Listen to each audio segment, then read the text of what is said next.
Jabez and Jacob Kitchenet. Magandang araw at magandang buhay mga ka-kitchen. Welcome back sa ating vlog. At ang cake na ito ay rush. Today order, today deliver. O diba? Napaka-rush. Tinanggap natin ito kasi mukha tayong pera. Kailangan natin ng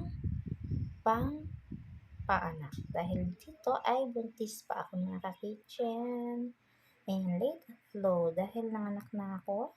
Pero nung ginawa ko itong cake nito is buntis pa lang ako. At nangangailangan ako ng pera kaya tinanggap ko ang napaka-rush na order na ito.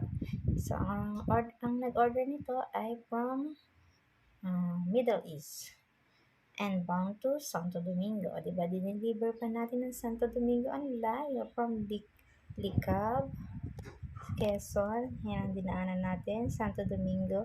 At take note, nagbalik-balik pa tayo kasi si client, yung binigay niyang number is hindi makontak. Nagre-ring lang pero di sinasagot. Si Mr. is napakainipin. Kasama ko si Mr. siyang driver ko that time. Napakainipin ni Mr. Kaya naman sabi ko, sige, bumalik na lang tayo. Pero